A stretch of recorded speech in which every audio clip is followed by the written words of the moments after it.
તળાવ વિશે બે શબ્દો કહેવા હોય તો તળાવ ભરતા ભરતા આજુબાજુમાંથી પથ્થરો હરચી ગયા છે. તો જય માતાજી, હર હર મહાદેવ. આપણે આવી ગયા અમારા ગામમાં નર્મદેશ્વર મહાદેવના મંદિરે. તો અમારે ભગતભાઈએ ફોન કર્યો હતો કે થોડું કોમ છે તો એટલું કરી આપજો. તો બીજું તો જો કે આપણે ઘરે આવું કોમ કરતા હોઈએ, બાકી તો આવું કોમ ક્યાંય કરતા નથી. પણ આ થોડું મંદિરનું હતું તો આપણે ના પાડ્યું નથી. તો જુઓ તમને પાછળનું બેકગ્રાઉન્ડ બતાવું કે કેવી રીતનું અહીંયા છે. તો જુઓ અહીંયા આ જે પાછળ સૂકું ઝાડ દેખાય ને એની પાછળ દેખાય ને એ પણ એ બધું લેવાનું છે. અને આ જુઓ બધું, આ બધું કમ્પ્લીટ ચોખ્ખું કરવાનું છે. અને અહીંયા કદાચ એમને કમિટી હોલ બનાવવાનો છે. અને આ બધા રોડ એમને લેવાના છે, એ આપણે નહીં કરવાનું. આપણે ખાલી બાવળ અને એવું નીલું નીલું ઝાડખું કંઈ હોય વધારાનું તો એ કટિંગ કરી અને ચોખ્ખું કરી આપવાનું છે. તો જોતા રહેજો પાછળ સુધી, છેલ્લે સુધી, કે કઈ રીતનું કામકાજ છે આપણું.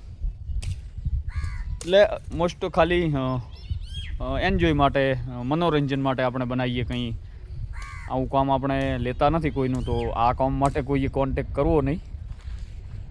તો જુઓ અમારે અંકલ કટિંગ કામ ચાલુ છે.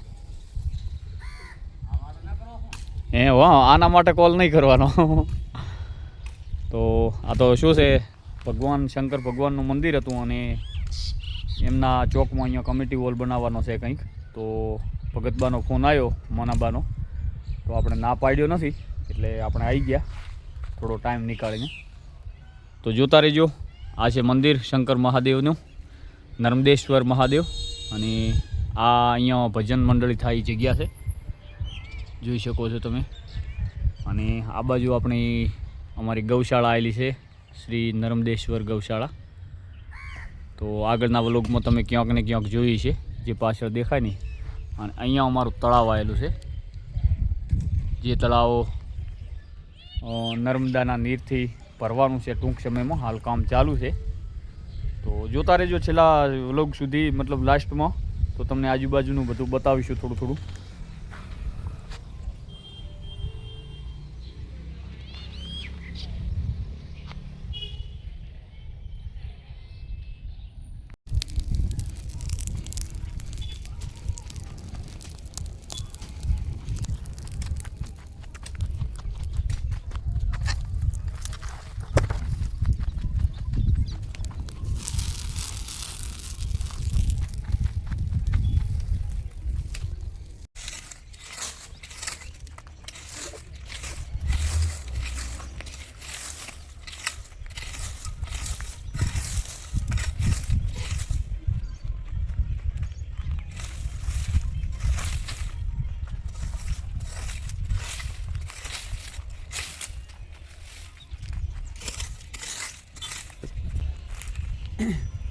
તો આવું આપણને કોઈ બોઘેડવાનું કીધું નહોતું. તો મને એમ લાગતું છે કે આમાં જે છે કચરો બોઘેડે.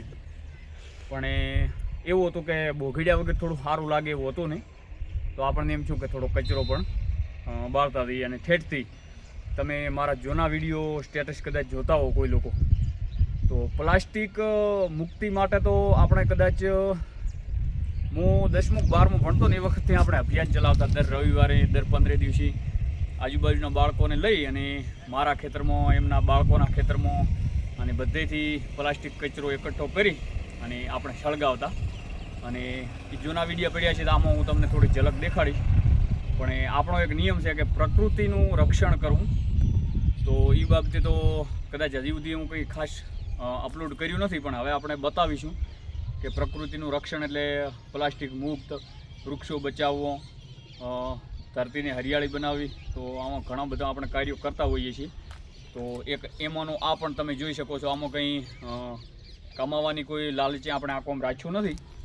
પણ એ સાફ સફાઈનું થોડું ભગતભાઈએ કીધું હતું કે ભાઈ અમને થોડુંક વ્યવસ્થિત કરી આપજો. મજૂર હમણાં કોઈ મળતા નથી. હવે શિખર મળે કે ના મળતા એ આપણને કંઈ ખબર નથી. પણ એ થોડું થોડું આપણે એક્સ્ટ્રાનું કરી લઈએ તો એમને પણ સારું લાગે. અને મહાદેવનું મંદિર છે એટલે હું તો કંઈ કહેવાનું થાય જ નહીં, શું કહેવું. એટલે જોતા રહેજો, આખો વ્લોગ જોઈશો તો અમારે મન તો એ મૂડી જ છે. તો યુટ્યુબ પરિવાર અને ઇન્સ્ટામાં જોતા હો તો ઇન્સ્ટા પરિવારનો ખૂબ ખૂબ દિલથી ધન્યવાદ. તો આવું જ કંઈક અવનવું જોતા રહેજો, આપણે કંઈક આપતા રહીશું. અને પ્રકૃતિ માટે તો બહુ બધું કરવાનું ઈચ્છા છે, પણ હાલ આખો દિવસ બગાડીને આર્થિક રીતે એટલા બધા સક્ષમ નથી કે આપણે મતલબ 2-3 કલાક એના માટે નીકળી શકીએ, કારણ કે ઘરે પશુપાલન ખેતીવાડી આ બધું જાતે અંભાવતા હોઈએ એટલે ટાઈમ આપી શકાતો નથી. મતલબ મેઇન પ્રોબ્લેમ આર્થિક જ છે. તો ભગવાન માતાજીની કૃપા થશે તો આર્થિક રીતે થોડા સદ્ધર થઈશું તો આપણે આવું પ્રકૃતિને બચાવવાનું મતલબ પ્લાસ્ટિક મુક્તિ, સ્વચ્છ ભારત અભિયાન, આમાં આપણે ધીરે ધીરે જોડાઈશું અને તમને બતાવતા પણ રહીશું. વૃક્ષો વાવવો, વૃક્ષોનો ઉછેર કરવો, આવું ઘણું બધું તમને આ ચેનલ ઉપર જોવા મળશે. તો આવું મિક્સ અંદાજમાં ગુજ્જુ ગોટાળો એટલા માટે જ નામ રાખ્યું કે આની અંદર ગોટાળો જ આવશે. તમને કંઈ નક્કી નહીં થાય કે આ લોકો શું કરી રહ્યા છે. મતલબ રોજિંદા જીવનમાં જે કંઈ ચાલતું હોય, ક્યારેક પ્રોફેશનલ, ક્યારેક મજૂર, ક્યારેક ખેડૂત, ક્યારેક પશુપાલક, ક્યારેક મતલબ પ્રોફેસર ટાઈપનું, મતલબ અલગ અલગ બધું જોવા મળશે તમને. તો જોતા રહેજો છેક સુધી આજનો વ્લોગ.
શંકર મહાદેવની આરતી થઈ રહી છે. તો જો અહીંયા કોમકાજ પણ સારું થઈ ગયું છે, મતલબ ચોખ્ખું ચણાક આટલું થઈ ગયું છે, બીજું થોડું બાકી રહી ગયું છે. આપણે કાલે અથવા પરમ દિવસ પતાવીશું. કાલે થોડું ઘણી કોમ છે. તો આખો બ્લોગ જોતા રહેજો, કદાચ પાર્ટ 2 પણ આવી શકે. અને જુઓ પાછળનું તળાવ બતાવું તમને. હવે દિવાલ ઉપર ચડ્યા ને આપણે એટલે દેખાશે.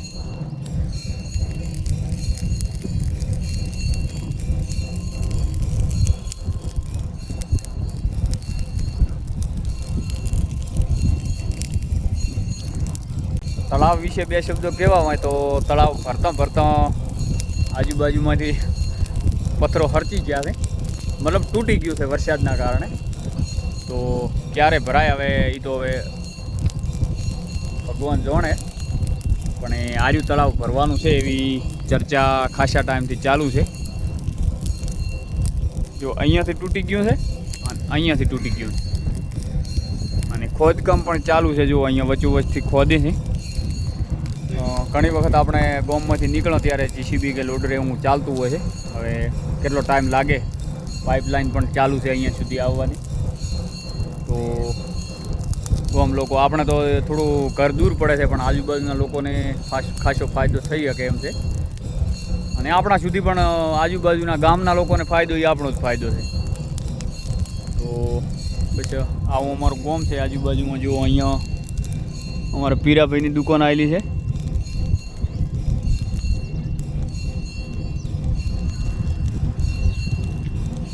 Bajrang provision stores. આ બાજુ પણ એક આગળ દુકાન આવેલી છે DR ડોડિયાની. આ છે શંકર ભગવાનનું મંદિર, આ છે પાછળનું ગ્રાઉન્ડ, અને આ છે તળાવ, પેલી છે ગૌશાળા. તો જુઓ, તમે જોઈ શકો છો અમારું ગામડું. તો જોતા રહેજો છેક સુધી. Gujju Gotalo the brand. આ તો સાફ થઈ ગયું આખું. હવે ક્યાં છે ગાય? હમ હવે ક્યાં? એટલે ઓલું પડે, ઓલું ભાગી ના જાય.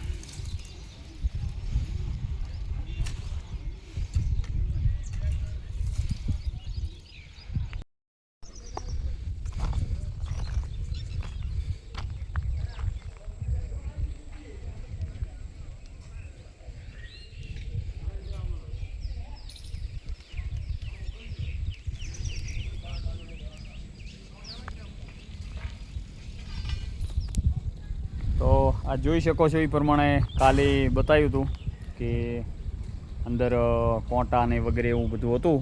તો આ છે શંકર ભગવાનનું મંદિર અને પાછળના બેકગ્રાઉન્ડમાં કંઈક બનાવવાનું છે. તો જો આખી કમ્પ્લીટ ક્લિયર થઈ ગયું છે. તો આમ સેવા જેવું જ હતું અને થોડા ઘણું ચાર્જ પણ આપશે લઈ લઈશું આપણે. તો જોતા રહેજો આવા જ અવનવા વ્લોગ. જય માતાજી, હર હર મહાદેવ. આ પાછળની ગૌશાળા બતાવું તમને કે અહીંયા છે ગૌશાળા, અહીંયા છે 2 ચબૂતરા અને પાછળ આવ્યું તળાવ. અને આપણે કાલે કામ અહીંયા કરતા હતા અને અત્યારે અહીંયા કર્યું. આજે સવારના વચ્ચે વિડીયો એડ કરેલો છે. અહીંયા બધું કમ્પ્લીટ ચકાચક થઈ ગયું છે. હવે એમને કઈ રીતનું લેવર કરે છે. જો આ છે મંદિર.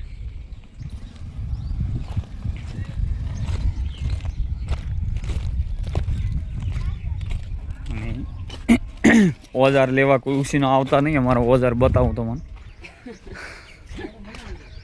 જો આ વાંસી, આ પાવડો, કરાળિયો, કોદાળી, પાવડો,